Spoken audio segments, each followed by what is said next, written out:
Bismillahirrahmanirrahim.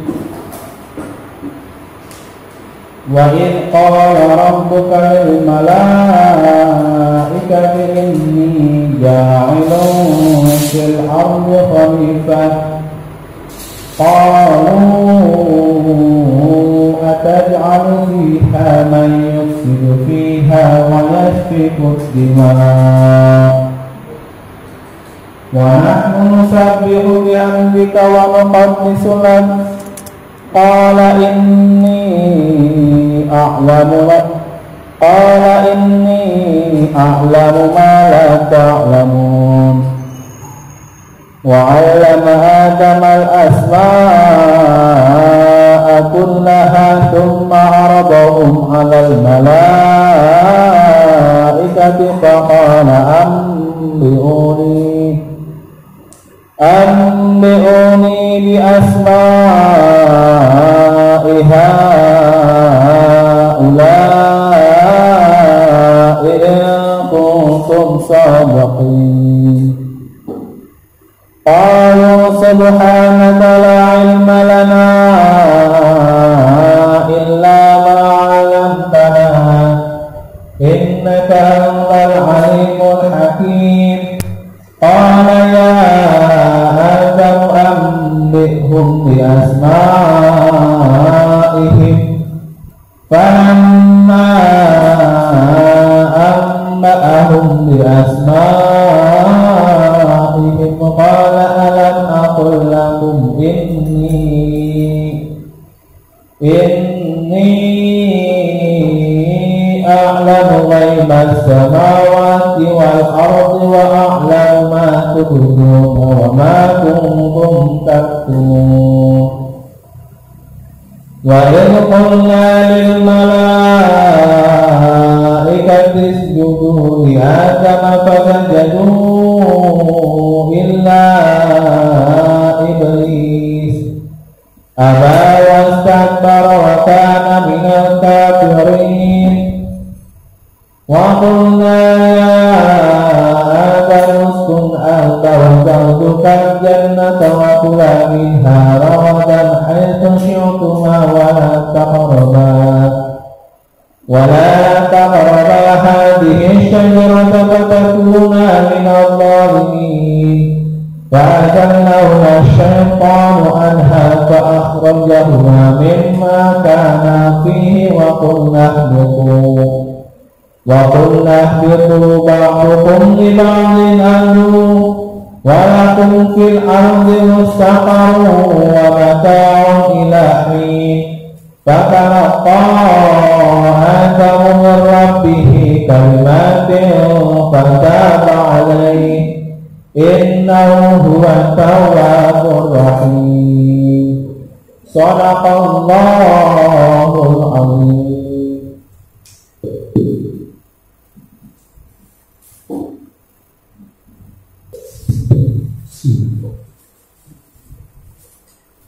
Assalamualaikum warahmatullahi wabarakatuh.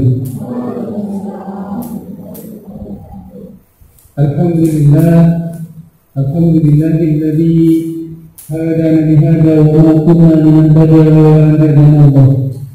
Asyhadu an la ilaha illallah wa asyhadu anna Muhammadar Rasulullah. Qala Allah ta'ala fil Qur'anil Karim, a'udzu billahi minasy syaithanir rajim. Bismillahirrahmanirrahim. Ya ayyuhalladzina amanu taqullaha haqqa tuqatih wa la tamutunna illa wa antum muslimun. Wa qala aidan ya ayyuhalladzina amanu qu anfusakum wa ahlikum nara. Sadaqallahu al-azim. Para asatidz ustaz dan ustazah yang dirahmati Allah Subhanahu wa taala, Bapak Ibu para santri kelas 9 ya. Kelas 9 insyaallah. Maupun kemarin gak ikut ujian jadi masuk kelas 9 dan yang kemarin langsung lulus gitu. Karena pas mau ujian tidak jadi akhirnya dilulusan semua. Alhamdulillah. Bapak Ibu yang dirahmati Allah, kita bersyukur pada Allah Subhanahu wa taala bisa ditemukan kembali di gedung SMP kita Usama ini. Semoga langkah Bapak Ibu semuanya akan dimulai oleh Allah Subhanahu wa Ta'ala, digantikan dengan kebaikan-kebaikan yang lebih banyak lagi. Amin ya rabbal alamin. Salawat dan salam semoga Allah akan senantiasa dicurahkan kepada Nabi Muhammad SAW, Nabi yang telah mencurahkan semua kehidupannya untuk umat manusia, terkhusus untuk umat Islam. Ibu yang dirahmati Allah Subhanahu wa Ta'ala, ada beberapa hal yang ingin saya sampaikan pada kesempatan hari ini, ya. Yang pertama, mungkin kita pahami ujian yang Allah berikan pada kita semuanya dengan adanya pandemi COVID-19 ini sangat luar biasa, dampaknya sangat luar biasa. Ya.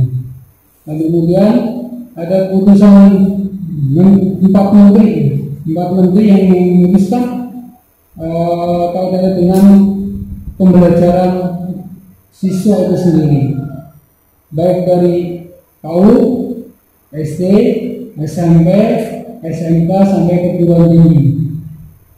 Secara umum mungkin Bapak Ibu sudah membacanya bahwa ada masa transisi, kemudian ada masa new normal,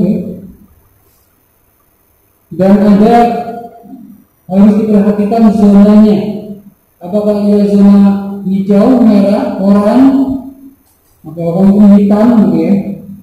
Itu semua juga diperhatikan. Karena alhamdulillah di Bapak yang dirahmati Allah, Kota Tegal itu semuanya zona hijau. Zona hijau di mana zona itu diperbolehkan mengadakan pembelajaran tatap muka. Kalau keputusan Kemendikbud, tahun ajaran baru dimulai bulan Juni tanggal 13, insya Allah hari Senin. Itu tahun ajaran barunya. Kalau modelnya apakah ia luring atau daring, langsung tatap muka atau online, itu tergantung pemerintah masing-masing, termasuk Kota Tegal. Nah, ini juga yang dirahmati Allah Subhanahu wa Ta'ala. Dari awal bulan Juli, itu pemerintah, statementnya pemerintah itu kelihatannya akan dimulai tatap muka, terkhusus untuk SMP, SMA itu di bulan Juli tanggal 13. Itu yang mungkin Bapak Ibu yang ingin dulu itu bisa pernah melihat beberapa dan sebagainya. Akan tetapi Bapak Ibu yang dirahmati Allah Subhanahu wa Ta'ala, ya, kita sebagai salah satu SMP Bukti itu sebenarnya sudah dari awal 1 bulan 2 bulan anak-anak di bawah itu sudah, wah ini bagaimana ini tentang hafalannya dan sebagainya, itu banyak sekali membingungkan. Dan perabotan orang tua untuk benar-benar mengawasi anaknya belajar itu juga kita pahami itu. Tapi kita juga harus paham betul bencana ini, musibah ini atau virus ini tidak bisa dianggap remeh, betul ya? Virus ini tidak bisa dianggap remeh. Berita yang termasuk yang terbaru, yang mungkin Bapak sudah mendengar ya, di kantor-kantor gitu, juga ramai juga masuk pada sudah menerapkan protokol yang sedemikian rupa, tapi namanya juga musibah. Ada juga yang kena dan lain sebagainya. Nah, ini kemudian muncul kekhawatiran kita mengadakan polling Bapak Ibu sekalian. Mungkin Bapak Ibu ada mengisi juga ya yang kita sampaikan polling itu. Polling yang pertama adalah sebenarnya kaitannya dengan tatap muka atau tidaknya. Sebenarnya hampir dari wali santri kelas 789, data yang masuk pada Humas itu 70% mengharapkan tatap muka, 30% itu tidak. Jadi sebenarnya kalau misalnya kami pengen mengadakan berarti sesuai dengan hasilnya begitu. Nah, bulan hari apa ya? Tanggal sekitar hari Selasa kemarin itu Selasa. Kami dikumpulkan oleh dinas Hari Selasa kami dikumpulkan oleh dinas, minta seluruh kepala sekolah swasta dikumpulkan, kemudian minta sekolahnya rencana bagaimana. Nah, ada 2 opsi, ada daring, ada luring, ada kombinasi. Kombinasi itu berarti kadang tatap muka, kadang tidak. Itu bagi yang bukan pondok ya. Nah, kita juga ngambilnya kombinasi karena ada beberapa orang tua siswa yang pengennya online atau daring. Oke, kita jadi kombinasi. Diterima masukannya, dicatat oleh dinas. Pada waktu itu langsung LT-nya, dan sekarang sudah dilantik ya kayaknya ya, Pak Fahmi menjadi kepala dinas di Kota Tegal. Kumpulkan datanya, mungkin katakan nanti tunggu informasi berikutnya. Hari Jumat, waktu sekarang di rumah beliau, ada surat edaran keluar dari dinas. Setelah keluar, di sana dibicarakan tentang pembelajaran daring saja. Jadi dimulai tanggal 13 maka pembelajaran dengan daring dimulai. Tapi tidak ada larangan atau tidak ada statement kaitannya dengan tatap muka berangkatnya. Dan hari ini bagi sekalian dari Nabi Allah, mungkin Bapak Ibu yang sudah baca koran, ternyata hari ini pemerintah memutuskan untuk tatap muka diperbolehkan dimulai tanggal 1 Agustus. Akhirnya tadi pagi itu kami koordinasi dengan yayasan, koordinasi dengan teman-teman tim, wakil dan sebagainya, memutuskan kita tidak bisa egois ya. Jadi kita tetap mengikuti anjuran dari pemerintah. Jadi bagi sekalian dirahmati Allah, insya Allah kita ikuti pemerintah. Pembelajaran tatap muka dimulai bulan Agustus. Ngerti segitu ya, alasan-alasan kami ya dari ya. Ya kami benar-benar pengen karena waktu dan sebagainya. Tapi kita harus punya payung hukum. Artinya payung hukum itu adalah seperti ini. Bapak Ibu mungkin hari ini kalau bisa dilihat polanya, jelas dikatakan bahwa dimulai tanggal 1 Agustus. Oleh karenanya untuk tatap muka kita akan mulai bulan Agustus. Cuman KBM tetap kita mulai di tanggal 13 Juli. Berarti menggunakan apa? Daring atau online. Nanti seperti apa insya Allah kita akan habis ini kita akan untuk koordinasi dengan tim semuanya. Kita ubah yang sudah kita rencanakan gitu. Sebenarnya kita kemarin sudah merencanakan juga ada rapid Bu. Mungkin Bapak Ibu sudah dengar ya. Alhamdulillah ada kebijakan dari Puskesmas ya. Terbaru itu akan memberikan untuk periksa kesehatan dan tes rapid itu sendiri gratis. Tapi karena tadi ada informasi seperti ini mungkin akan kita cancel dulu, kita undur untuk bulan Agustus. Demikian baru yang dapat kami sampaikan. Minta maaf yang sebesar-besarnya. Insya Allah akan kami optimalkan walaupun dengan daring gitu ya. Tentu tidak merepotkan Bapak Ibu semuanya, kami usahakan gitu. Dan kalau pun merepotkan, tentu Bapak Ibu bisa memberi masukan pada kami. Jelas antara tatap muka dengan daring itu beda mungkin ya. Kenapa kami mengundang Bapak semuanya ke sini biar paham apa yang akan kami lakukan. Kalau hanya lewat menonton dan sebagainya, mungkin ibu bapak yang kami penasaran kami tanya itu nggak bisa. Tapi kalau seperti ini bisa bertanya. Nah itu jadi begitu. Kita mencoba untuk menerapkan juga protokol supaya benar-benar bisa terjaga. Demikian yang mungkin dapat kami sampaikan. Tetap semangat untuk anak-anak kita.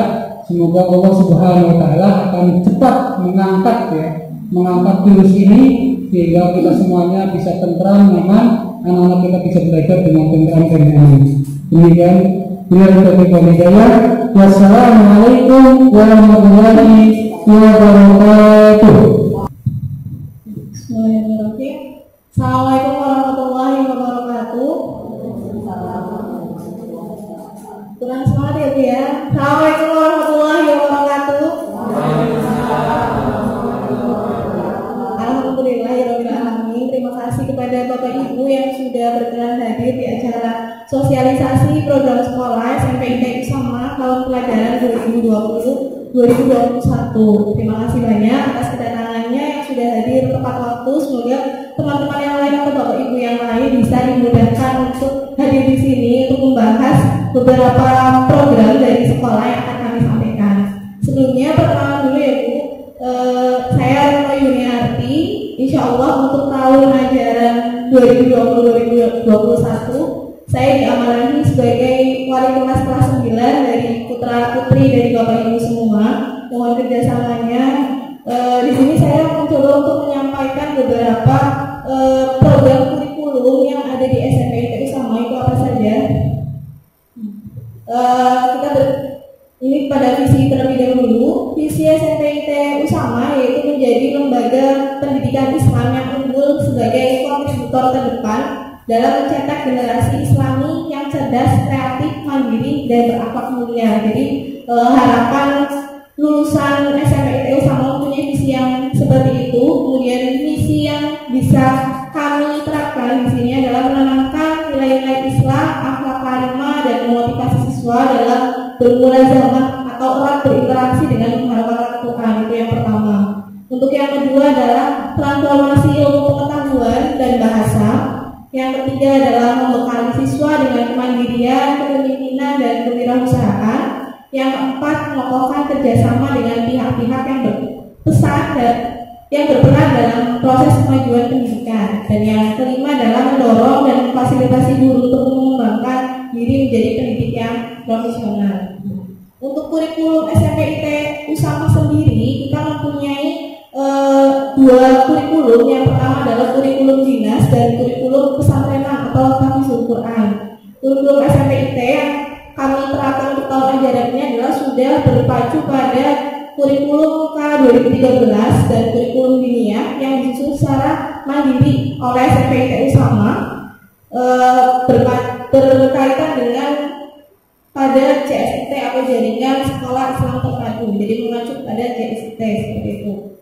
Nah, untuk persebaran mata pelajarannya untuk kelas 7, 8, dan 9 bisa Bapak Ibu lihat ada matematika, ilmu pengetahuan alam, PAI, bahasa Indonesia, bahasa Inggris, IPS, PKM, bahasa Arab, Penjaskes, sampai pada T3 atau tahsin tilawah tahfidz. Jadi untuk tahsin tilawah tahfidz itu kita tidak hanya pada asrama saja, tapi kita masukkan ke dalam mapel pada saat pagi hari.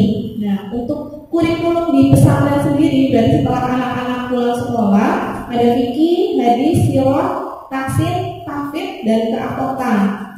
Nah, beberapa life skill yang kita berikan kepada anak-anak adalah yang pertama public speaking. Kalau public speaking kita mengacu pada anak-anak berlatih untuk berceramah, terus kemudian pidato baik bahasa Inggris maupun bahasa Arab seperti itu maupun bahasa Indonesia. Bisa pada saat muhadharah atau pada saat Sabtu malam atau malam Minggu. Kemudian yang kedua, atau skill yang kedua adalah wirausaha. Kalau wirausaha di sini kita membuat sesuatu atau handcraft yang nantinya akan dijual, jadi entrepreneurship-nya mereka dapat seperti itu. Yang ketiga adalah budidaya. Untuk tahun ajaran ini kami menerapkan program untuk budidaya lele dan budidaya satu ini sama kangkung. Jadi ada dua, budidaya ikan dan budidaya tanaman. Dan yang keempat adalah tata boga. Kalau tata boga di sini masuknya ke dalam fun cookingnya anak-anak. Jadi kegiatan asrama yang memang membutuhkan anak-anak untuk serius atau senang dalam hal memasak. Nah, untuk jadwal pelajaran sendiri, karena tadi ada edaran dinas untuk daring di Bapak Ibu. Jadi untuk plan yang pertama, jadwal pelajaran sendiri yang pertama adalah majelis pagi seperti biasa. Kemudian anak-anak nanti pulang sampai jam 2.15. Kemudian nanti yang pas hari Senin sampai hari Jumat itu sama. Kalau hari Senin ditambah dengan eskul PMR karena eskul PMR itu wajib, dan hari Jumat itu selesai sampai itu sama sebelum libur dan dilanjutkan dengan pramuka. Untuk hari Sabtunya kita setelah itu ekskul. Ini plan B yang kedua. Jadi kalau misalnya kita rencananya kan tadi kan daring semuanya ya Bu. Kalau misalnya untuk hari 1 Agustus kemudian offline, kita mempunyai plan yang pertama itu adalah kalau masih menerapkan protokol kesehatan untuk menjaga anak-anak, kita membagi 2 shift Ibu. Jadi shift A dan shift B. Jadi kalau misalnya tidak semua anak-anak itu berangkat ke dalam sekolah semuanya, jadi tidak dalam satu kelas 30 orang atau 29 orang itu tidak dalam satu kelas. Jadi ada shift A dan shift B, bisa setengah yang laki-laki berangkat, setengah yang laki-laki yang perempuan berangkat. Nanti yang lainnya itu ada di asrama. Nanti untuk kegiatan asrama seperti apa nanti dijelaskan di pesantrenan. Jadi ada dua shift di Bapak Ibu, jadi tidak tumblok di kelas semuanya seperti itu. Jadi untuk persebarannya, kalau anak-anak itu dari hari Senin, yang shift A misal berarti berangkat dari Senin, Rabu, dan Jumat. Kalau yang shift B berarti berangkat dari Selasa, Kamis, dan Sabtu. Jadi kalau misalnya tanggal 1 itu sudah diberikan dari offline untuk semuanya, insya Allah ini bisa berubah lagi seperti apa.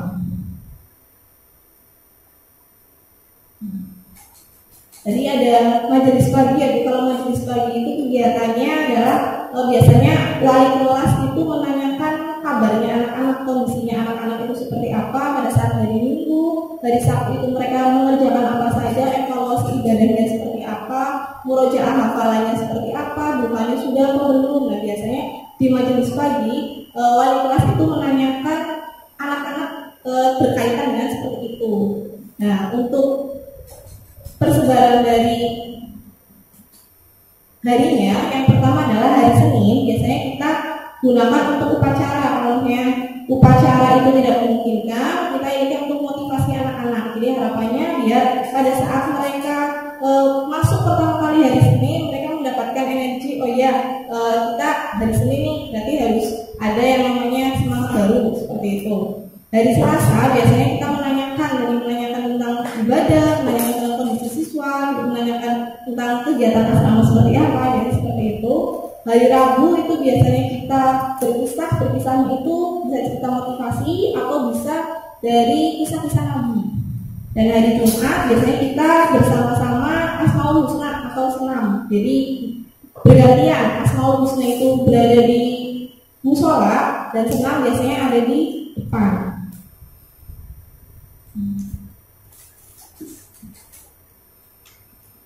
Kita juga menerapkan kebiasaan ya Bu. Jadi harapannya pada saat kita sudah menerapkan kebiasaan-kebiasaan yang ada di sekolah bisa diterapkan di asrama dan di rumah. Makanya kalau misalnya pulang ke rumah kita selalu membawakan yang namanya amal yaumiyah anak-anak untuk dibawa pulang. Tujuannya biar pada saat di sekolah sudah ritmenya seperti ini dan di rumah pun sama ritmenya seperti itu. Jadi pada saat balik lagi ke sekolah kita tidak memulai lagi kebiasaan dari awal.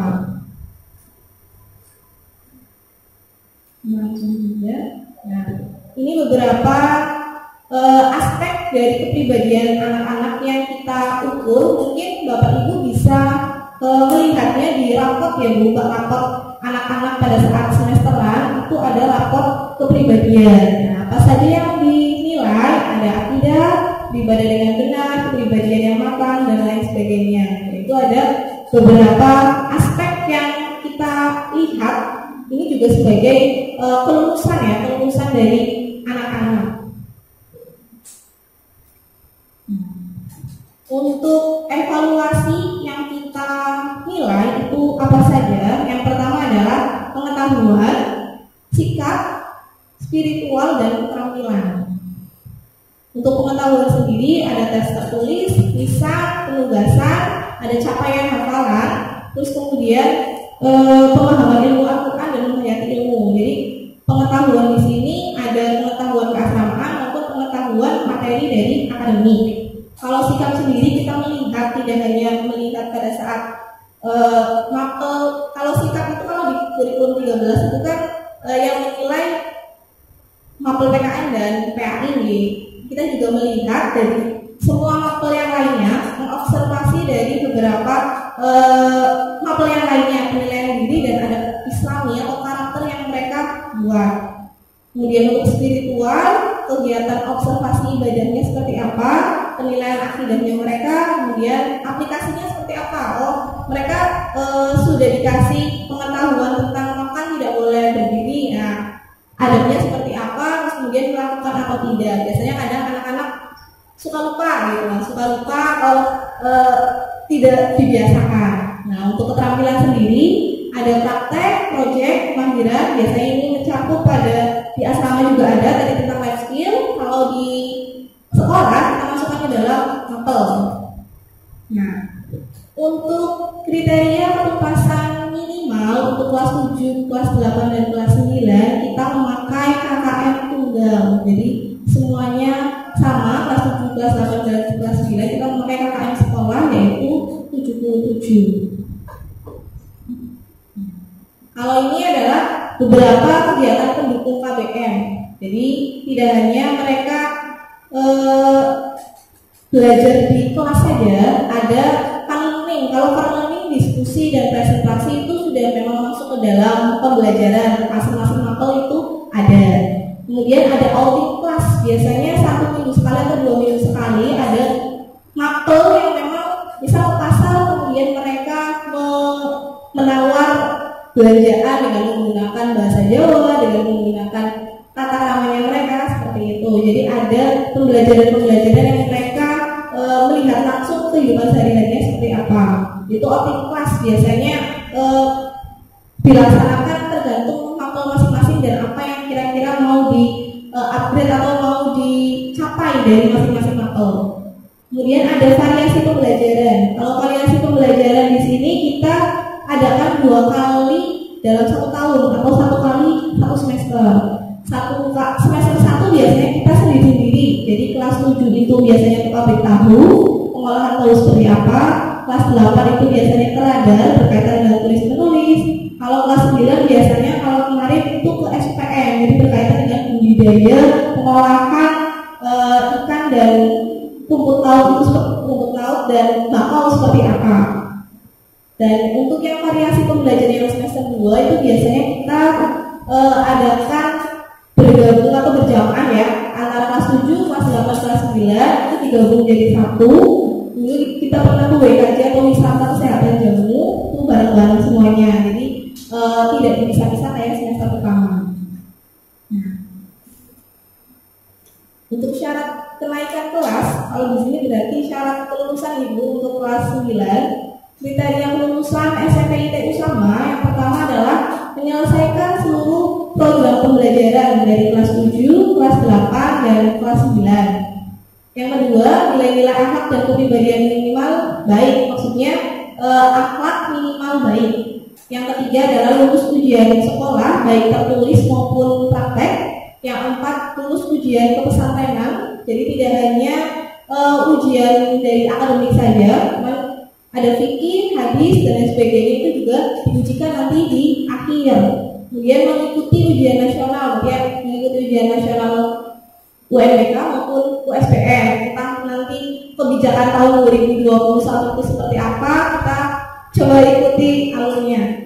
Yang keenam adalah kelulusan mempertimbangkan kehadiran juga di pesantren maupun di kelas, yaitu 75%. Jadi tidak hanya mendapatkan nilai baik saja kalau anak-anak juga tidak hadir dalam pembelajaran, itu juga kita mempertimbangkan syarat kelulusannya, yaitu hadir 75%. Yang ketujuh adalah siswa dinyatakan lulus berdasarkan hasil rapat pleno Dewan Guru. Jadi sebelum memang kita memutuskan lulus atau tidak lulus, kita rapatkan terlebih dahulu. Dan yang kedelapan, ini yang mungkin berbeda dari sekolah yang lain, memenuhi standar kompetensi lulusan tingkat SMP, yaitu dari sekolah Islam terpadu. Karena kita kurikulumnya dua, yaitu kurikulum dinas dan kurikulum yang pesantren yang mengacu pada CST. Nah, untuk yang dari lulusan SMP itu sama, nanti akan mendapatkan apa saja. Kalau ijazah sekolah adalah itu yang dari dinas untuk mendaftar sekolah biasanya. Yang kedua adalah ijazah pesantren. Jadi kalau ijazah pesantren itu berisi nilai dari fikih, hadis yang ujian pesantrenan. dan tahsin serta takfir. Untuk sertifikat takfir itu kalau di ijazah pesantren itu ada nilai takfir secara global. Kalau sertifikat takfir itu nilainya per juz. Jadi yang anak-anak sudah setorkan juz 29, juz 30 nilainya berapa nanti tercantum pada sertifikat takfir. Untuk ujiannya kapan saja? Untuk ujian dari pesantren sendiri atau ujian dari tahfidz atau ujian juz itu dilaksanakan di semester pertama, mulai semester pertama nanti akan dijelaskan lebih lanjut pada saat di pesantrenan. Untuk profil lulusan SMP ITE Usama, jadi harapannya kita mempunyai lulusan SMP ITE Usama yang pertama adalah memiliki hafalan Quran. Jelas kita mempunyai target ya Bapak Ibu untuk 3 tahunnya 5 juz, untuk 1 tahunnya minimal 2 juz. Yang kedua adalah mampu membaca Al-Quran dengan lancar. Yang ketiga memiliki karakter mulia yang terbiasa dengan adab Islami. Yang keempat memiliki hasanah keilmuan yang luas dan cerdas. Yang kelima memiliki akidah yang kokoh dan terbiasa menjalankan amal ibadah sehari dengan benar. Yang keenam dalam waktu 2 tahun mampu memahami bahasa Arab dan Inggris dasar secara lancar. Dan yang ketujuh memiliki jiwa kepemimpinan, kepedulian sosial yang tinggi. Dan yang kedelapan adalah memiliki bekal life skill atau keterampilan hidup. Ini beberapa angkatan 1, 2, 3 mungkin Bapak Ibu sudah tidak asing wajahnya ya dengan beberapa foto yang ada di depan. Ada anak-anak yang memang sudah melampaui tidak hanya 5 juz tapi sudah sampai 6 sampai 8 juz, bahkan ada yang 9 juz. Ada Mbak Aisyah, Mbak Jihan, Mbak Aura, alhamdulillah sudah ada di pondok pesantren. Kalau Mbak Aisyah di Sanul Fikri, Jihan di Al-BBS, kalau Mbak Aura di Abu Bakar.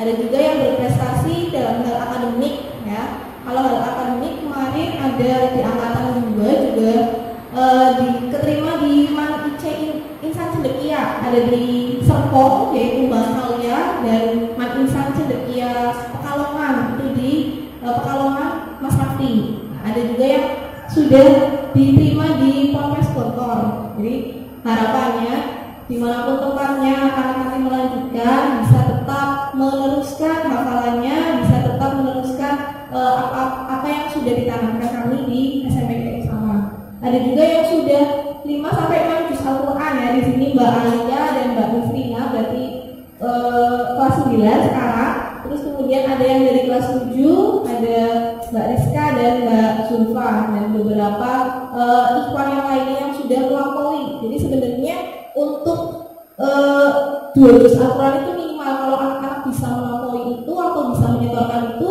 kita sangat mendukung sekali untuk anak-anak bisa berkembang. Nah, ini ada beberapa yang berbeda dari tahun sebelumnya.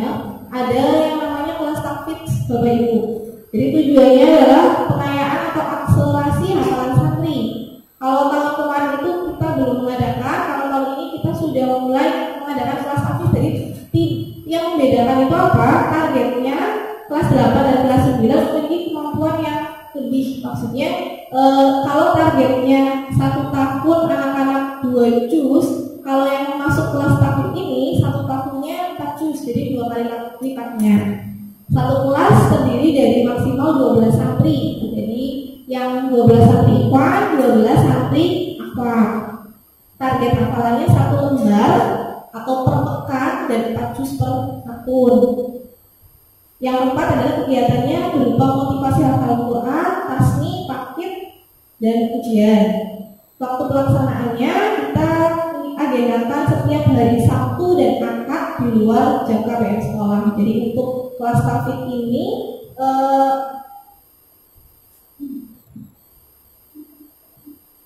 kita lihat berdasarkan kemampuan anak dan nanti mau orang tua seperti apa. Jadi kita memang batasi untuk biar lebih fokus hanya 12 santri saja berdasarkan kemampuan anak dan juga kemauan seperti itu.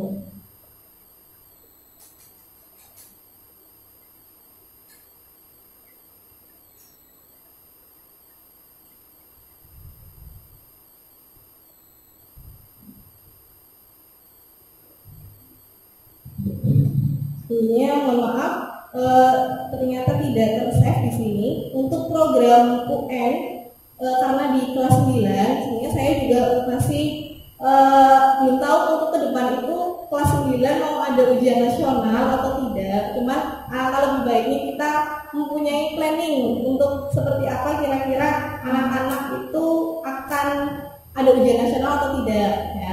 Kalau untuk yang pertama memang kita kalau berkaca dari tahun kemarin dan insya Allah akan diterapkan tahun ini. Yang pertama untuk programnya adalah pengadaan buku UN. Jadi tidak hanya buku-buku yang memang sudah dibagikan per novel, kita mempunyai buku sendiri untuk asupan mereka di UN. Kemudian yang kedua adalah ada jam ke-0. Jadi kalau tahun kemarin kita belum tahu seperti apa ya, cuma kita planningnya ada jam ke-0 yaitu antara waktu 06.45 sampai 7.15. Jadi yang kelas 9 itu masuk, terus kemudian tambahan UN seperti biasa. Kalau kemarin evaluasinya, kalau siang itu mereka anak-anak ngantuk. Jadi harapannya kalau tahun ini kalau dipagikan, insya Allah biar lebih fresh seperti itu dan lebih siap anak-anak untuk melihat atau menelan pelajaran-pelajaran yang ada di UN. Kemudian yang ketiga adalah tryout pekanan. Jadi setiap pekan, setiap hari Sabtu kita agendakan badai libur. Itu anak-anak ada tryout pekanan. Tryout pekanan itu ada di per SKL. Jadi pada saat kita hari Senin, hari Selasa, Rabu, Kamis itu kita kasih anak-anak untuk jam tambahan. Untuk hari Sabtunya evaluasi dari apa yang sudah kami berikan. Jadi pada saat misal hari Senin kita menyampaikan SKL yang pertama, nanti pada saat hari Sabtunya kita ujikan SKL yang pertama. Itu untuk tryout SKL. Jadi harapannya biar anak-anak tidak kaget untuk tryout yang terlalu banyak. Nah itu ada di pekan pertama dan pekan kedua kita agendakan memang 2 pekan. Terus kemudian ada tryout per bulan. Tryout per bulan itu tryout yang tidak hanya per SKL. Kalau per SKL itu kan hanya yang kita berikan pada saat minggu itu. Kalau per bulan itu memang semua mapel atau semua mapel dan juga semua SKL yang ada dalam ujian nasional kita berikan pada saat tryout per bulan.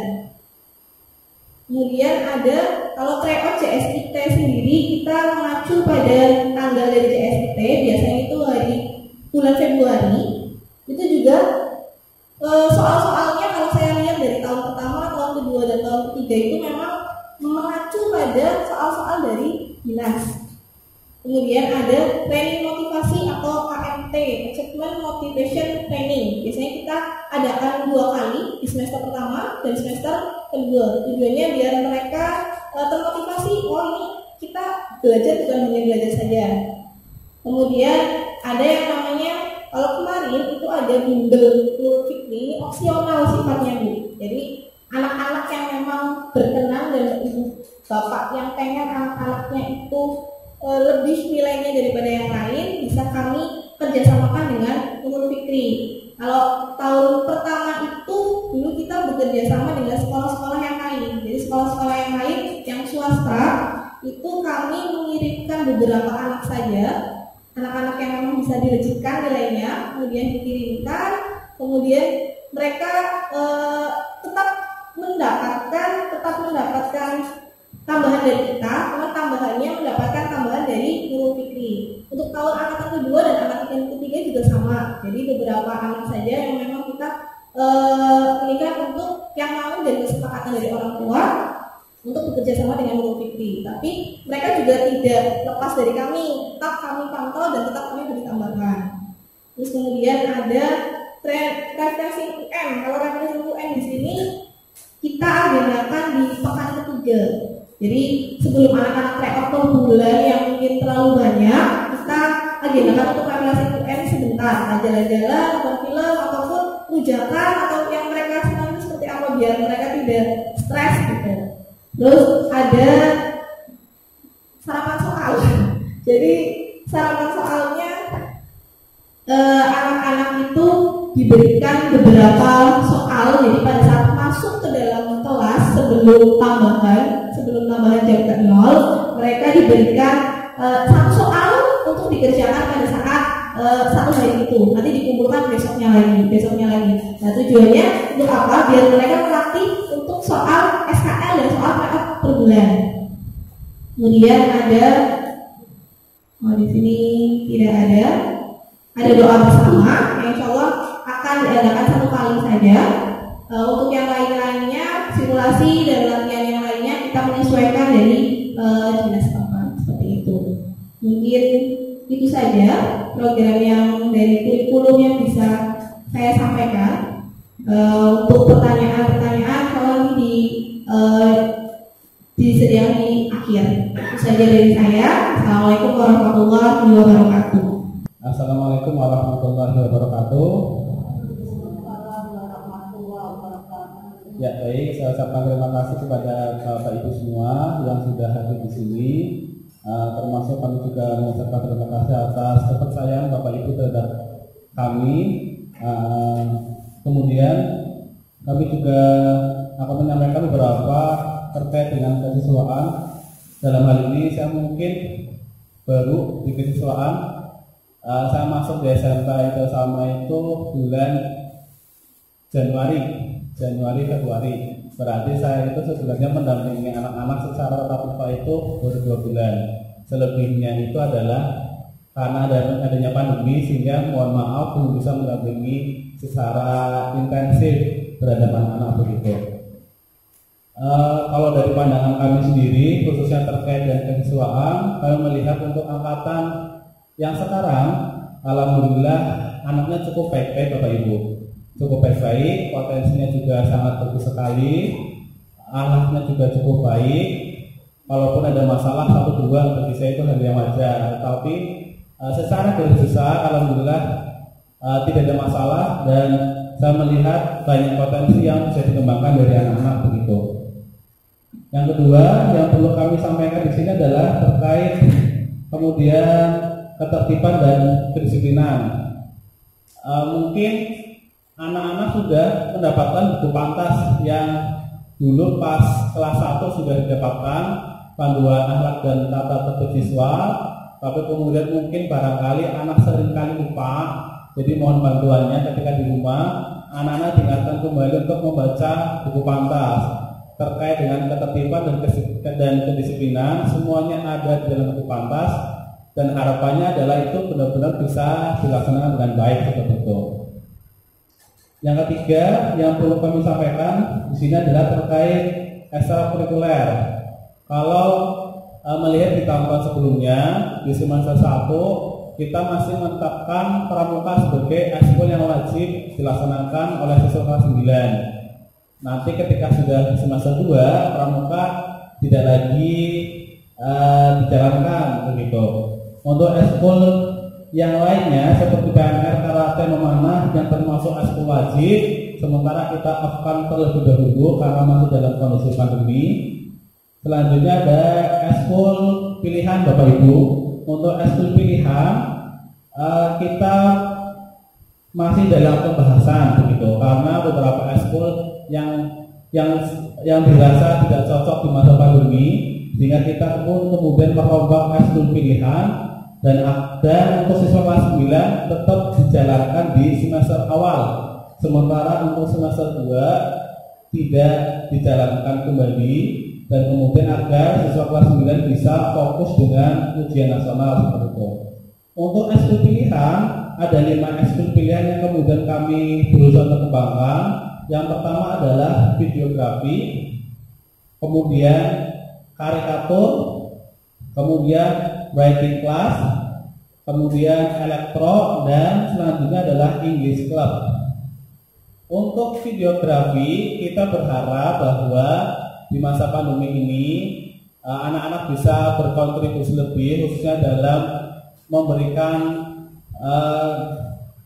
hal-hal yang positif kepada masyarakat luas termasuk juga agar SMP Tosama itu lebih dikenal di masyarakat luas betul. Mungkin kalau awal-awal banyak dari guru penampil yang mendampingi dalam videografi, cuma kedepannya saya pikir anak-anak sudah cukup mampu untuk kemudian merekam mengedit sendiri, kemudian membuat konten yang positif, kemudian kita upload melalui YouTube channel Usama seperti itu.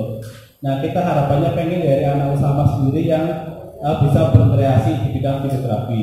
Kemudian karikatur terkait kemudian gambar menggambar, membuat seni yang sifatnya adalah seperti membuat komik dan sebagainya.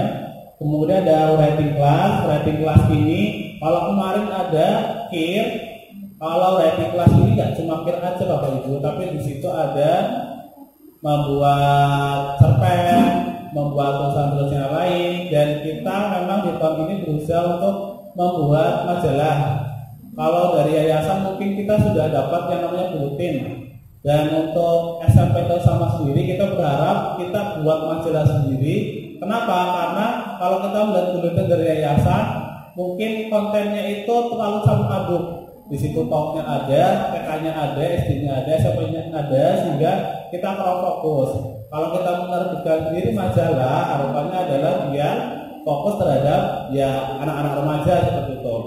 Apalagi anak-anak remaja saya pikir nggak bisa disamakan dengan anak TK maupun PAUD maupun SD, mereka punya karakter sendiri. Termasuk kita bisa mengakomodir karakter anak dari writing class, sehingga kemudian dari oleh untuk mereka seperti itu. Yang menikmati majalah ini siapa? Yang menikmati adalah seluruh siswa-siswi SMP bersama, tetapi sumbernya adalah dari writing class seperti itu. Kita targetnya adalah setahun menerbitkan 2 kali, sehingga satu semester 2 kali, sehingga dalam 1 tahun kita bisa menerbitkan 4 kali, dan itu pure karya dari siswa-siswi SMP bersama.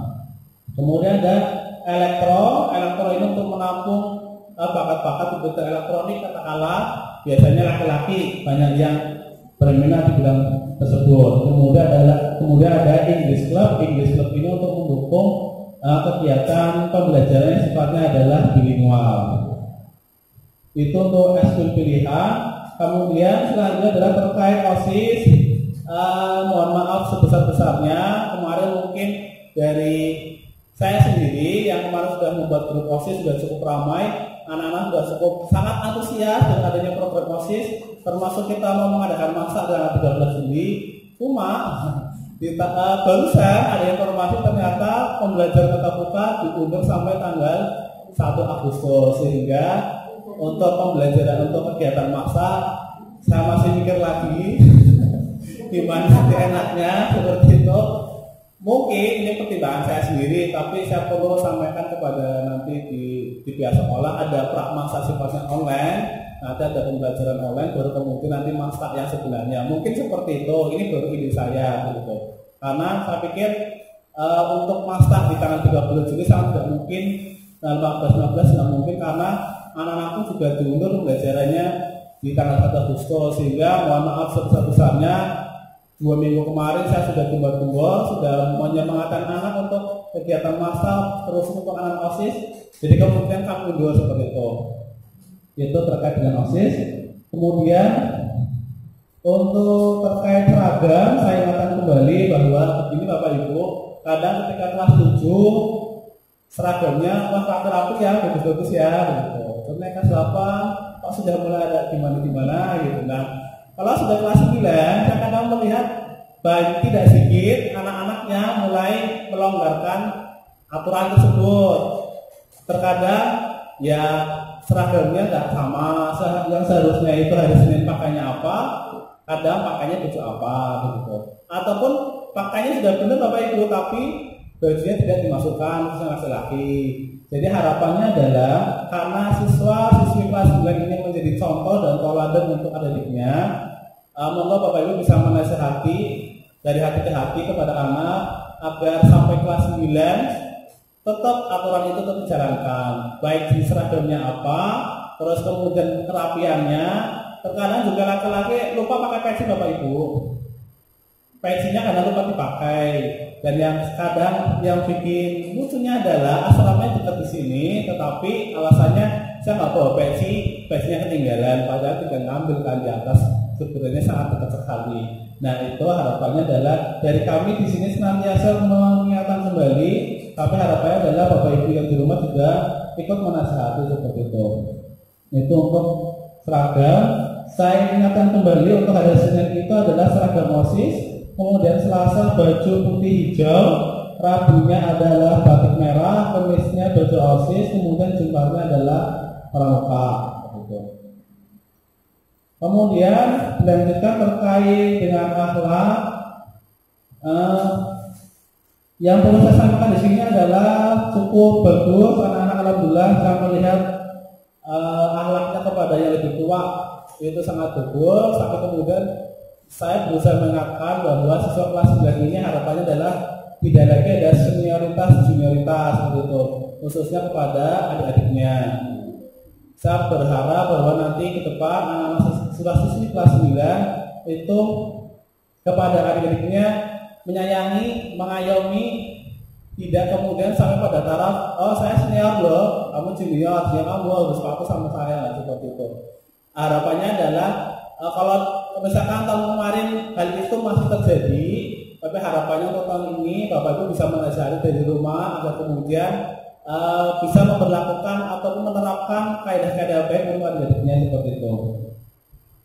Ini dari akhlak.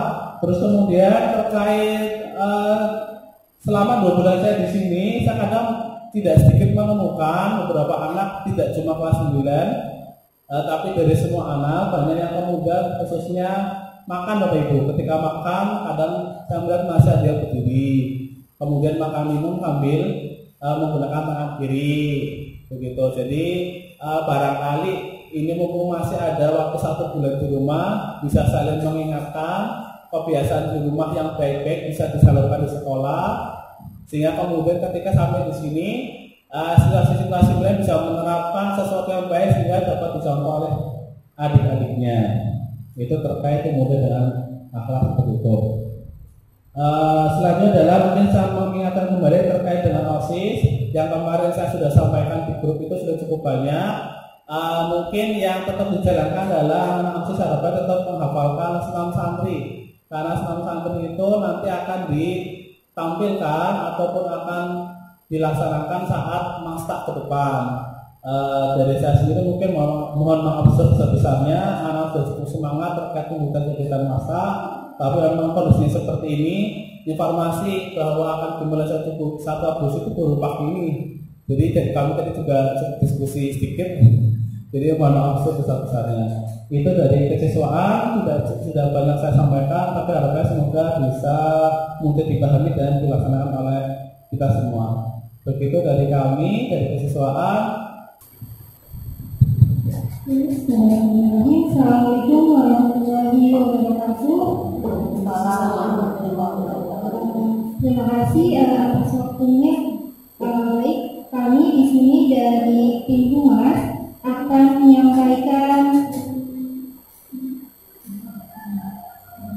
program kerja dari Humas sendiri, yaitu tahun 2020-2021. Mohon maaf soal kesalahan. Untuk yang pertama ada Masta. Mungkin program ini untuk siswa baru. Kemudian selanjutnya ada Idul Adha yang insya Allah untuk SMP sendiri membuka atau menyalurkan juga untuk Idul Adha insya Allah yang akan dilaksanakan pada tanggal 1 Agustus 2020. Untuk acara yang selanjutnya yaitu HUT RI. Jadi nanti akan mengadakan lomba-lomba buat anak-anak juga. Kemudian ada Nadiem sebagai membangun kreativitas anak. Kemudian ada YouTube. Jadi untuk YouTube sendiri mungkin nanti sedikit melibatkan anak biar ide-ide yang mereka punya bisa direalisasikan. Kemudian ada kegiatan bakti sosial. Harapannya dengan adanya kegiatan ini dapat mempererat hubungan kita sesama Muslim.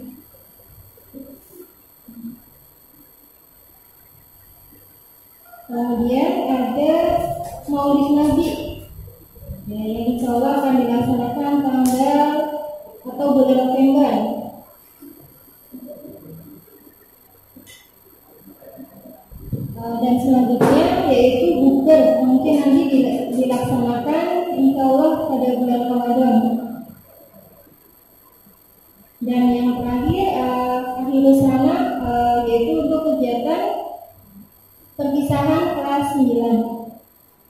Mungkin itu sedikit dari Mas yang dapat sampaikan. Nanti barangkali ada yang mau ditanyakan, nanti bisa ditanyakan. Sekian yang dapat kami sampaikan. Kurang lebihnya mohon maaf. Assalamualaikum warahmatullahi wabarakatuh.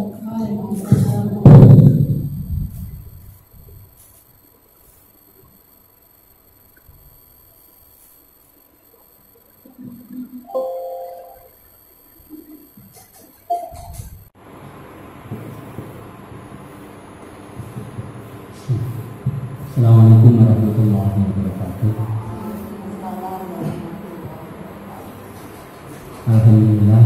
Alhamdulillahilladzi arsala rasulahu bil huda wa dinil haqq liyudhhirahu 'ala dini kulli wa kafa billahi shahida. Asyhadu an la ilaha illallah wahdahu la syarika lah wa asyhadu anna Muhammadan abduhu wa rasuluh la nabiyya ba'dahu. Rabbi shrah li sadri wa yassir li amri wahlul 'uqdatam min lisani yafqahu qawli. Sadaqallahu al-'azim. Hadirin para bapak, ibu, santri yang diberkati SMP bersama kelas 9. Alhamdulillah pagi hari ini kita dipertemukan oleh Allah untuk bisa bersilaturahim. Mudah-mudahan silaturahim ini mendapatkan keberkahan dari Allah Subhanahu. Salam salam kita berikan kepada beliau Rasulullah Muhammad Sallallahu Alaihi Wasallam, beserta keluarga, sahabat dan orang yang senantiasa netizen dan istiqamah ini, insya Allah termasuk kita semua. Baik Bapak Ibu yang dirahmati Allah, saya menyampaikan tentang tata aturan ya, dari protokol kesehatan, protokol COVID-19 SMP bersama tentang tata aturan dalam masa peralihan untuk pemberangkatan.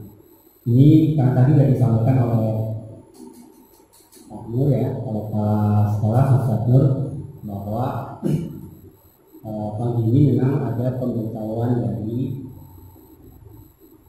Dinas bahwa untuk pembelajaran tatap muka itu boleh dimulai itu mulai tanggal 1 Agustus. Sehingga tata aturan ini saya taruh memang diubah ya tanggal sendiri. Kalau kemarin sudah bisa di Bapak semuanya bahwa tata aturan persiapan sekolah untuk anak dan orang tua itu dimulai tanggal 1 Juli kemarin. Nah ini berarti yang pertama 2 pekan sebelum masuk sekolah, berarti kan bisa dari sekarang karena ke tanggal 1 Agustus berarti 2 pekan dari sekarang. Jadi 2 pekan sebelum masuk sekolah diharapkan kami mohon Ananda dimohon tidak melakukan Ananda dimohon melakukan karantina mandiri selama 14 hari sebelum pemberangkatan. 2. Mengurangi mobilitas keluarga termasuk Anda untuk bepergian keluar rumah atau keluar kota, apalagi keluar kota. Ini berarti ini sudah masih ada waktu untuk memperbaiki.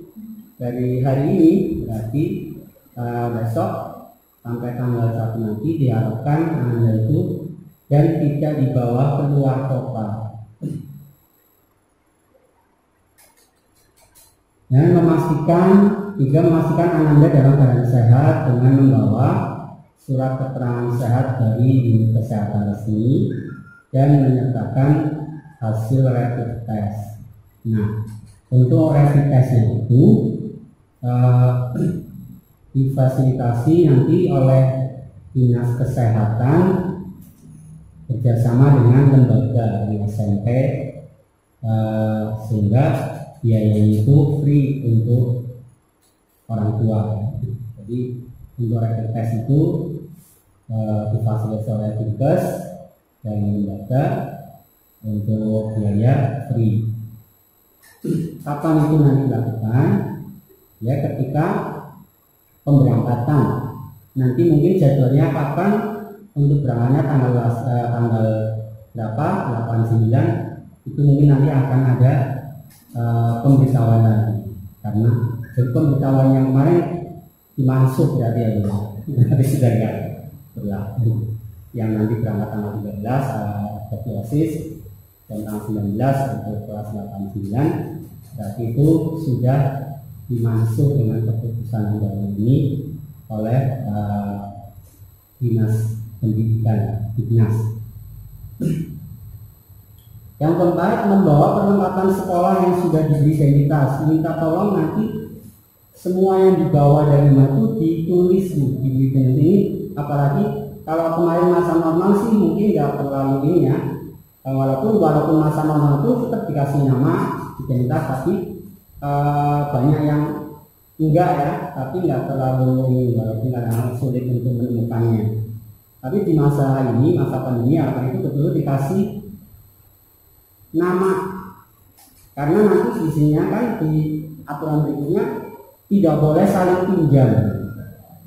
Kalau kemarin anak itu ada yang olahraga kaosnya nggak ada, kemudian pinjam temannya. Nah ini biarkan nanti tidak ada pinjam meminjam di dalam kondisi seperti ini.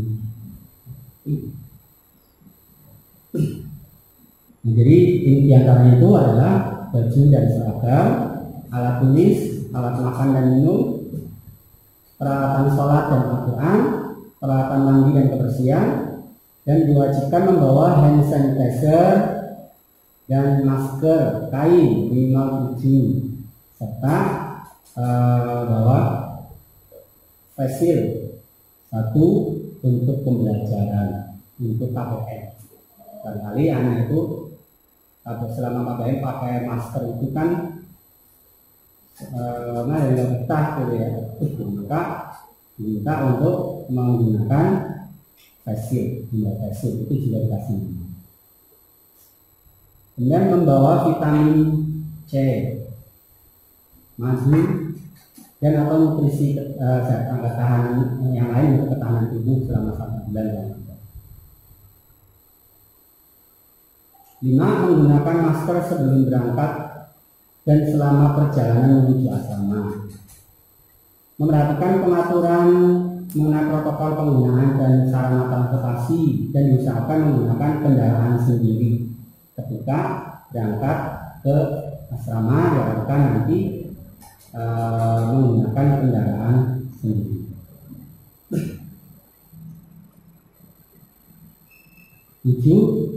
Pengantar tidak diperkenakan masuk ke dalam asrama, walaupun selama ini juga sama, artinya kalau ini masuk juga akan terjubel di asrama.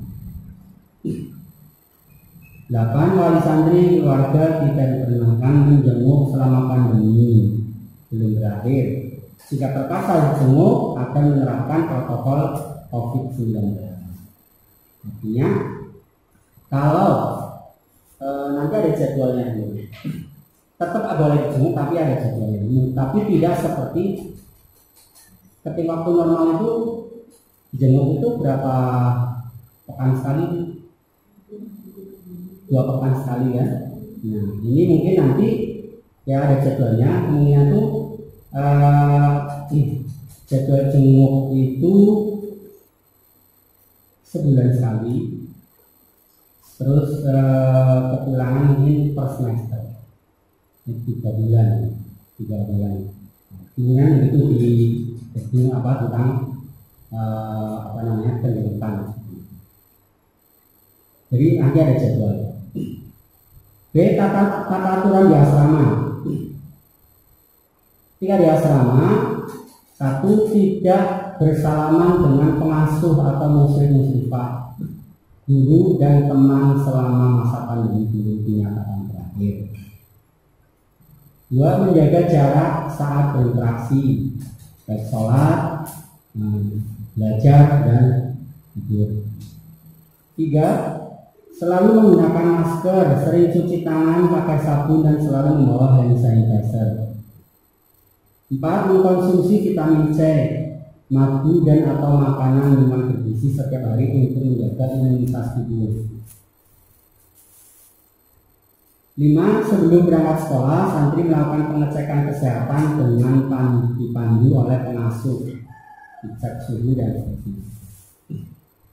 6. Tidak makan dan minum di satu wadah bersama-sama dan tetap mengikuti protokol kesehatan. 7. Hanya menggunakan pakaian, handuk, peralatan mandi dan kasur milik sendiri. 8. Tidak keluar lingkungan pondok kecuali untuk kepentingan khusus dengan persetujuan pengasuh. Jadi mungkin selama pandemi ya tidak dengan bebas keluar kemana-mana. Ini akan tetap walaupun kita perlu tentunya bagaimana menjaga ekstra untuk anak-anak untuk supaya tidak bosan dan sebagainya. 9. Santri yang sakit segera ditempatkan untuk dirawat di kamar sendiri, di kamar khusus, tentunya terpisah dengan kamar yang lainnya. Apabila perlu penanganan dokter, baru dilakukan konsultasi dengan wali santri. Insya Allah untuk ini, apalagi selama pandemi, mudah-mudahan bisa berjalan dengan baik. Kalau selama ini kan, kalau anak ada yang panas, gitu ya, kita antar ke dokter alim. Panas, batuk, 2 hari, 1 hari belum sembuh, kita antar ke dokter alim. Nah, ini mudah-mudahan ini akan berjalan sebagai sarana di pondok pesantren itu, karena belum punya klinik tersendiri, maka akan mudah-mudahan bisa MOU dengan puskesmas Tegal Timur, sehingga nanti kedepannya apalagi selama pandemi ini setiap sebulan sekali anak-anak itu akan dicek kesehatannya oleh puskesmas. Kedepannya seperti itu.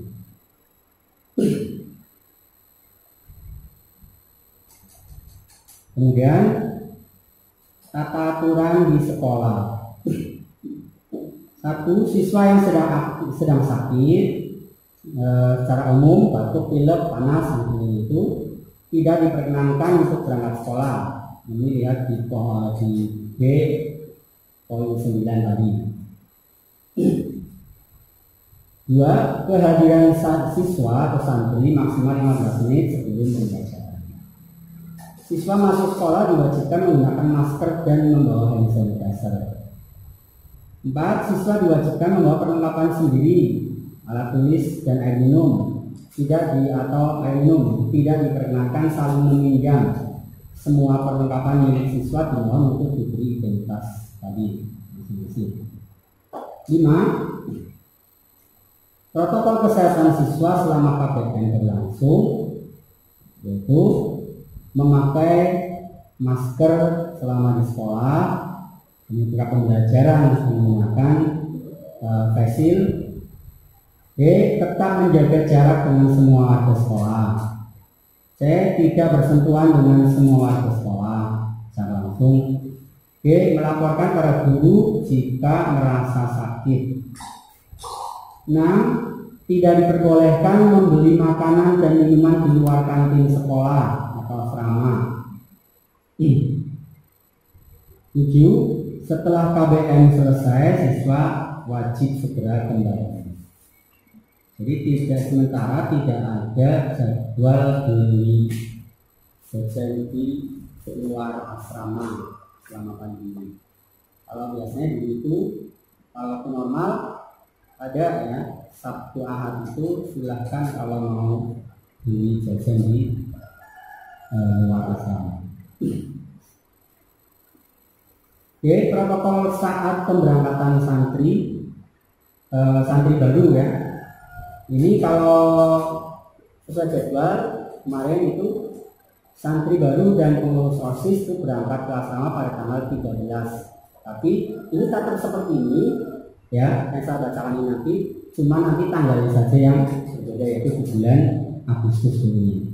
Mungkin tanggalnya ini akan dibikin jadwal oleh kurikulum. Pengurus OSIS berangkat ke asrama setelah di pagi hari jam 9 dan santri kelas 7, santri baru itu jam 1. Nah di situ kan akan ada rapid testnya. Santri dan wali santri melakukan pengecekan suhu saat tiba di lingkungan asrama. Jadi ketika sampai di asrama itu cek suhu baik santri maupun wali santri. Kemudian santri dan wali santri mencuci tangan di tempat yang sudah tersedia. Sebelum masuk ke asrama, barang dan perlengkapan pribadi santri yang menggunakan tas ataupun box atau kotak yang lain itu disterilkan dulu dengan disinfektan. 6. Santri melakukan pengecekan dan merapikan perlengkapan pribadi di tempat yang sudah ditentukan, dibantu oleh pengurus OSIS. 7. Wali santri tidak diperkenankan masuk ke dalam asrama. Selanjutnya protokol saat pemberangkatan santri lama ya, ini naik tinggal tanggal dan bulannya berbeda. Santri lama berangkat ke asrama pada tanggal nanti akan ditentukan jadwalnya. Santri kelas 8 berangkat ke asrama jam 8 dan dilanjutkan santri kelas 9 jam 12.30 pada tujuh. 3. Santri dan wali santri melakukan pengecekan suhu dan tangan dan seterusnya. Tadi sebelum masuk asrama sama barang itu akan disterilkan dengan disinfektan. Santri mengecek dan merapikan perlengkapan pribadi yang telah ditentukan. Wali santri dan dengan masuk ke dalam asrama. Protokol sholat berjamaah ini nanti ada diatur jadwal tersendiri, yaitu karena sementara mungkin sampai sini sholat jamaah itu tidak langsung, karena kita beraktivitas sholat jamaah biasanya di masjid itu. Mungkin di sini selama 14 hari atau 1 bulan itu akan di aula sholatnya dulu di sini. Jadi tidak bergabung dengan masyarakat ini.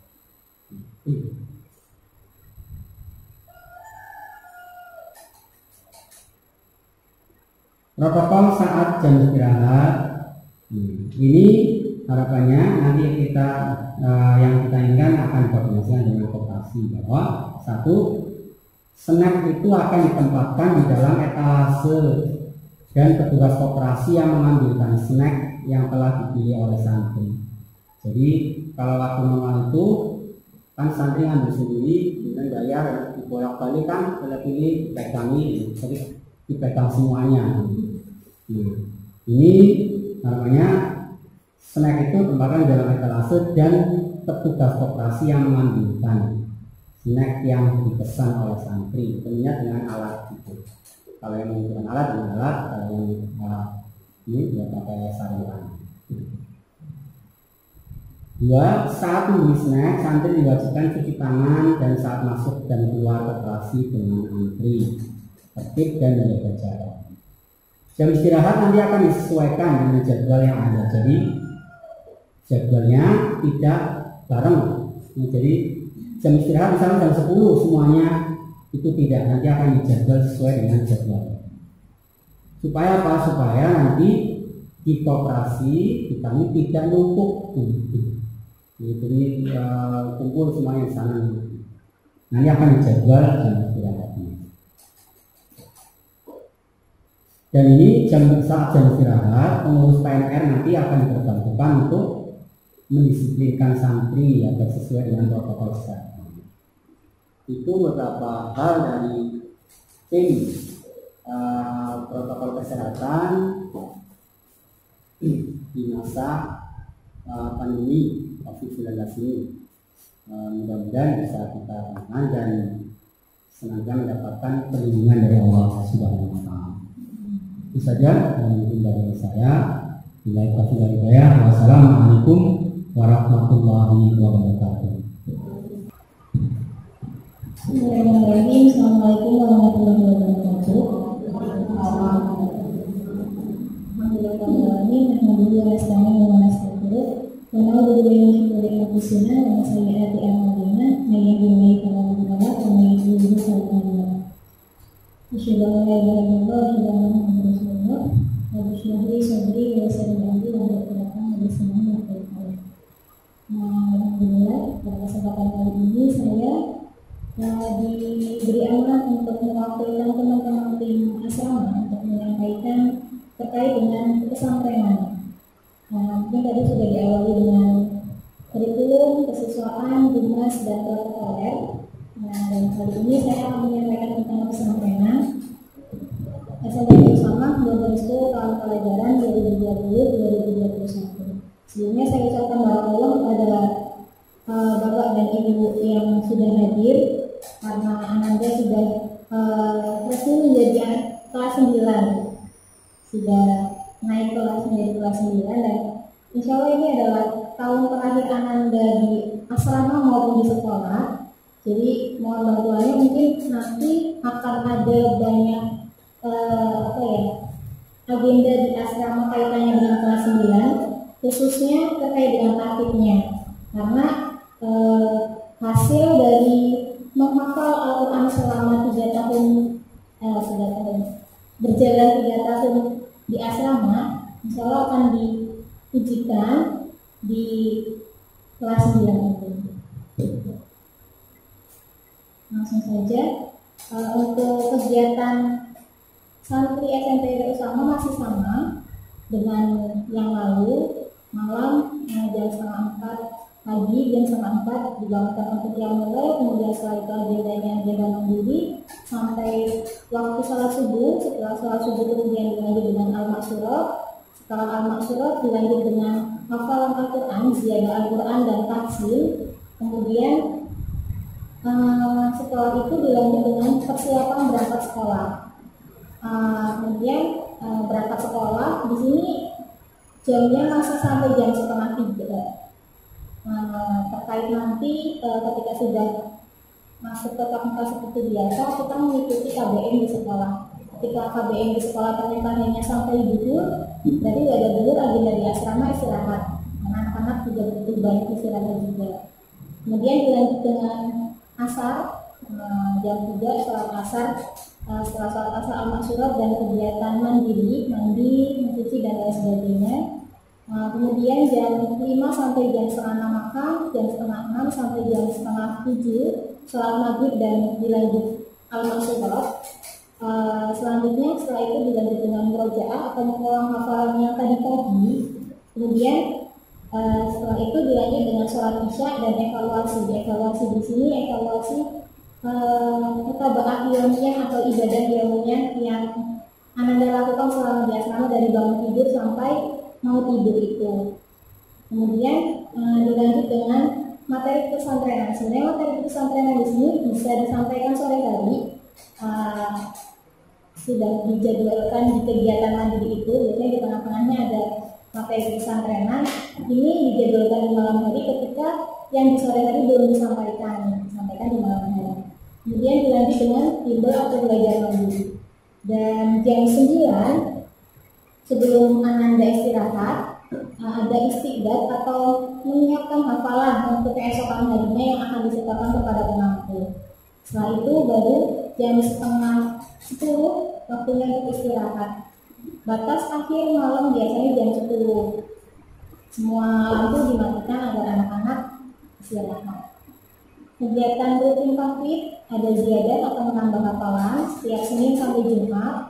Kemudian murojaah mengulang hafalan Senin sampai Jumat atau waktunya sore. Kemudian istiqdat atau menyiapkan hafalan Senin sampai Jumat, waktunya malam. Kemudian tilawah mandiri yang biasanya Ananda sudah bisa jalankan one day one juz ya.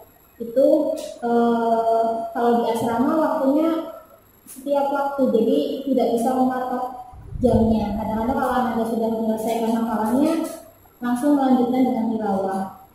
Kemudian untuk agenda Sabtu Minggu itu adalah tasmi atau mengulang hafalan menyetorkan hafalan Anda yang dari hari Senin sampai hari Jumat. Berarti kalau misalnya sesuai dengan satu blok setiap harinya, Anda menyetorkan satu halaman di hari Sabtu dan Ahad.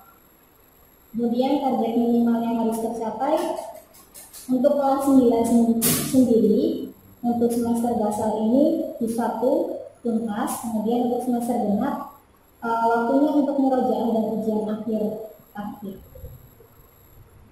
Kegiatan mendukungnya dan musabaqah internal dan eksternal. Kemudian ada pembinaan lomba dan parade takbir khusus untuk kelas 9. Ini persiapan untuk wisuda. Kemudian bagi murid kelas 9 yang belum mencapai target 5 juz sampai semester dan juli di semester dasar, maka akan ada program di asrama Kang atau di karantina ya biasanya selama 1 pekan. Begitu juga dengan kelas 7 dan 8. Kemudian kriteria kelulusan ujian takbir, karena kelas 9 ini juga nanti akan menghadapi ini ujian kelulusan ujian takbir. Murid yang pertama, murid telah menyelesaikan setoran hafalan sesuai dengan target kelas. Yang kedua, murid telah menyelesaikan ujian takbir sesuai dengan target kelas dan lulus dalam setiap juznya. Kelas 7 juz 30 dan juz 29, kelas 8 juz 28 dan juz 27, kelas 9 juz 1. Kemudian yang ketiga, murid telah menyelesaikan ujian takbir sesuai waktu yang ditentukan, karena nanti akan ada jadwalnya. Kemudian yang keempat, murid yang tidak lulus dapat mengikuti remedial sampai batas waktu terakhir ujian takbir. Yang kelima, murid dianggap lulus apabila memenuhi 3 kriteria. Yang pertama, kelancaran, tajwid, dan fasalah. Jadi nanti setiap ujian, setiap juznya, ketiga hal ini yang akan dinilai. Yang keenam, murid mencapai nilai KKM sesuai dengan target kelas masing-masing. Untuk kelas 9 sendiri targetnya adalah 75. Akan tetapi mungkin ini sangat ideal sekali ya, sedangkan yang namanya anak-anak itu memiliki kemampuan masing-masing. Kadang ada yang kemampuannya bisa melebihi dengan target yang sudah dicantumkan sekolah, kadang juga ada yang kurang dari target yang dicantumkan sekolah. Tetap kita ikhtiar, anaknya juga ikhtiar, tapi kita tidak bisa memaksakan karena ini adalah manusia. Jadi kalaupun nanti Ananda tidak mencapai targetan yang disampaikan sekolah, nanti kita mengikuti targetan yang dibuat Ananda sendiri. Jadi nanti setiap anak akan terutama anak-anak yang mungkin belum mencapai target, nanti akan ada targetannya sendiri dan ujiannya juga bentuknya mungkin sama seperti yang lainnya, ujian tadi seperti yang lainnya, tapi mungkin yang jadwalnya yang harusnya juz 28 karena dia belum mencapai juz 28, berarti dia mengulang lagi juz 30, juz 29-nya agar bisa lebih mungkin lagi. Kemudian surat keterangan praktik. Jadi yang pertama, Anda akan mendapatkan mutabaah praktik atau buku evaluasi harian perkembangan murid. Jadi Anda setiap harinya di asrama itu ada buku prestasi hafalan, prestasi tasing, dan prestasi tilawah yang ditulis setiap harinya. Nanti dari buku prestasi itu setiap semesternya ada rapor praktik atau bersamaan dengan rapor kepesantrenan, biasanya ada rapor praktiknya juga. Anda sudah menyelesaikan ujian di berapa, terus hafalan terakhir Anda sampai surat apa, itu biasanya disampaikan di rapor praktik yang setiap akhir semester. Kemudian ada juga surat keterangan dan ijazah praktik. Ini akan didapatkan nanti ketika Anda sudah menyelesaikan ujian praktik akhirnya. Misalnya sebelum lulus atau ketika lulus nanti Anda sudah membawa sesuai dengan hasil ujian yang dia selesaikan selama ujian praktik akhir itu. Kemudian terkait dengan agenda akhir pekan, karena agenda akhir pekan itu juga ada di asrama, ada agenda pidato atau malam kedua. Untuk pidato sendiri setiap minggu pertama dan minggu kedua. Kemarin kita sudah sepakati kalau sebelum-sebelumnya biasanya pidatonya masih pakai bahasa Indonesia terus. Cuma kesepakatan untuk tahun ini kita akan mencoba untuk membiasakan Ananda yang kelas 7 mungkin bahasanya pidatonya bahasa Indonesia dan bahasa Jawa, masih pakai bahasa ibu sendiri. Sedangkan untuk yang kelas 8 dan kelas 9 akan dicoba untuk membiasakan pidatonya menggunakan bahasa Arab atau bahasa Inggris dengan bimbingan kami, biar mereka punya bekal nantinya ketika SMA pernah mencoba untuk pidato pakai bahasa Arab atau pakai bahasa Inggris. Kemudian yang kedua ada life skill, ada ekskul karate dan semangat. Namun dalam kondisi yang pandemi seperti ini nanti mungkin untuk karate dan semangat tidak diadakan terlebih dahulu. Kemudian ada kerja bakti setiap hari Ahad, ada jalan sehat dan senam sehat. Untuk materi pesantrenan yang disampaikan sore atau malam hari ada fikih, ada sirah Nabi Muhammad, kemudian hadis Arba'in Nawawi, ada tahsin, keakhlakan khusus untuk akhlak, ada ibadah, dan ada tasbih tekanan yang rutin disampaikan setiap Kamis sore. Kegiatan life skill tadi disampaikan yang di event ada salah satu kegiatan yaitu life skill. Insya Allah isinya apa saja? Yang pertama ada budidaya hewan dan tanaman, bercocok tanam dan budidaya hewan ternak bisa lele atau lain sebagainya. Kemarin yang kita sepakati insya Allah lele. Kemudian ada cooking fun biar membiasakan anak-anak belajar masak, masaknya mungkin masih yang sesuka hati sendiri. Kemudian ada handcraft atau keterampilan tangan, ada entrepreneurship, mengajarkan anak-anak untuk belajar berwirausaha dengan hasil yang dibuat dari tangan sendiri. Kemudian untuk jadwal jenguk dan pulang selama pandemi ini, karena anak-anak nggak bisa bolak-balik sering dari asrama ke rumah, menerima asrama. Kalau biasanya mungkin setiap 1 bulan sekali itu jadwal pulang, 2 minggu sekali itu jadwal jenguk. Dalam kondisi pandemi seperti ini, jadwal jenguknya diubah menjadi 1 bulan sekali, sedangkan jadwal pulangnya 3 bulan sekali. Jadi nanti jadwal pulang setelah UTS dan setelah PAS. Jadi dalam 1 semester ini hanya ada 2 kali jadwal pulang, sedangkan untuk jadwal jenguknya 1 bulan sekali. Kemudian untuk jadwal jenguknya ditentukan oleh pihak asrama. Nanti terkait bagaimana cara prosedur penjemputan dan lain sebagainya nanti akan disampaikan sesuai dengan protokol kesehatan dan bertempat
hanya menemui musyrif-musyrifahnya saja.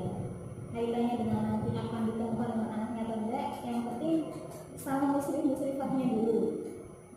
Kemudian jika wali santri mengajak santri keluar asrama bukan pada hari kunjungan, maka akan dikenakan denda 50.000 per hari.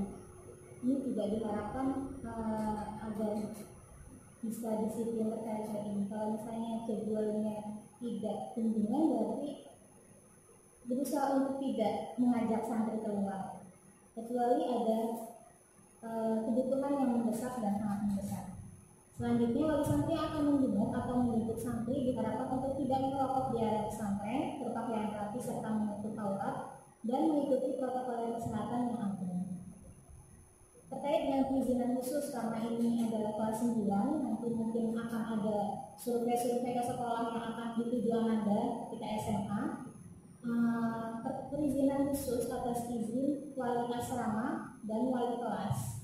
Wali kelas di sini juga meninggalkan pelajaran di sekolah dengan mengisi form kepulangan dan mendapatkan kartu izin santri. Ketika sudah mendapatkan kartu izin santri itu baru bisa keluar untuk survei.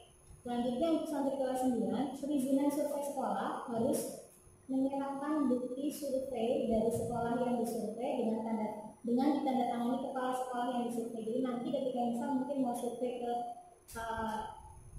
sekolah lain, mungkin LH atau Islam Fitri, nanti kita akan memberikan form surat. Nanti surat itu dimintai tanda tangan kepada sekolah yang dituju sama Ananda buat survei itu. Jadi kita punya bukti, oh iya Ananda ini sudah melakukan survei di sana, gitu. Kemudian terkait dengan uang saku masih sama, maksimal 200.000 per bulan, kecuali jika ada keperluan lain yang mungkin harus dibeli oleh Ananda. Dan dari 200.000 itu, santri yang mendapatkan uang jajan per harinya 7.000, diberikan 1 pekan sekali oleh bendahara sekolah. Dan minta tolong sekali untuk uang saku wajib dititipkan ke bendahara sekolah agar mengkoordinasinya lebih enak dan menjauhkan dari Ananda memegang uang banyak sendiri, karena itu riskan juga ketika Anda membawa uang banyak di asrama. Kita tidak menginginkan adanya apa-apa, tapi mengkhawatirkan juga. Untuk pakaian seragam santri mendapatkan fasilitas laundry. Untuk pakaian harian diperbolehkan untuk laundry dengan dikoordinir oleh asrama kecuali pakaian dalam. Kemudian ketika masuk asrama, santri membawa barang bawaan sesuai dengan list yang sudah diberikan. Di map tadi sudah diberikan list asrama putra dan asrama putri atau santri putra dan santri putri. Hanya saja ada satu hal yang mungkin belum kita coret, ada tanaman hias. Tanaman hias karena kelas 9 dulu kan sudah tahun lalu kalau nggak salah sudah pernah membawa, jadi tidak usah membawa lagi. Untuk yang lainnya selebihnya masih sama. Dan untuk sepatu olahraga, karena mungkin dalam pandemi kayak ini tidak ada olahraga yang macam-macam dulu kecuali senam dan lari, jadi cukup membawa sepatu hitam saja. Dia tidak membawa, maksudnya dia tidak membawa barang yang banyak, jadi cukup sepatu aja. Itu. Kemudian untuk barang bawaan agar diberi nama dari rumah biar tidak ketukar-tukar dan biar Anda bisa memakai dan menjaga barangnya sendiri. Kemudian terkait dengan pemberangkatan sesuai dengan protokol kesehatan yang sudah ditentukan dan yang sudah disampaikan oleh bagian protokol sebelum asrama. Itu mungkin dari asrama. Selanjutnya untuk ujian takdir, ini karena kalau misalnya sesuai dengan target sekolah itu berarti Anda menyelesaikan SMP ini membawa 5 juz. Walaupun mungkin ada yang sudah melebihi 5 juz dan ada pula yang kurang dari 5 juz. Jadi kita biar tidak menumpuk di semester 2, karena kita nggak tahu semester 2 nanti bentuknya ujian akhirnya seperti apa. Jadi kita mikir di semester 1 ada ujian takdir dan di semester 2 ada ujian takdir. Jadi biar tidak semuanya di semester 2. Untuk di semester 1 ini ada ujian takdir juz 30 yang akan dilaksanakan bulan Agustus. Jadi mohon bantuannya karena Anda saat ini masih di asrama dan masih di rumah. Jadi minta tolong untuk sering diingatkan untuk mengulang-ulang hafalannya. Juz 30 insya Allah dilaksanakan pada tanggal 3 sampai 5. Ini ujian tahfidz akhir, bukan ujian tahfidz itu. Juz 30 yang kelas 7. Jadi harapannya memang yang dia ujikan itu memang benar-benar mungkin. Jadi mohon bantuannya, masih ada waktu 3 minggu lagi selama di rumah. Mungkin bisa sering diingatkan untuk nyicil, diulang-ulang hafalannya Juz 30-nya. Kemudian nanti di bulan September berbarengan dengan ujian tahfidz ketika waktunya PTS tanggal 21 sampai tanggal 23 itu untuk ujian tahfidz Juz 29. Jadi ada waktu setelah ujian tahfidz Juz 30 ada waktu 1 bulan lebih untuk mempersiapkan Juz 29-nya. Nanti lagi-lagi ini kalau misalnya bisa dipersiapkan di rumah lebih baik lagi. Kemudian nanti di jadwal ujian tahfidz yang berbarengan dengan PAS atau jadwal sebelum penilaian akhir semester ada pada tanggal 23 sampai 28 itu ada ujian tahfidz juga untuk Juz 1-nya. Terkait yang belum mencapai Juz ini bagaimana? Nanti bisa disesuaikan dengan Ananda. Nanti sebelumnya mungkin kalau yang belum mencapai target bisa dibedakan targetannya atau jadwalnya. Itu kemudian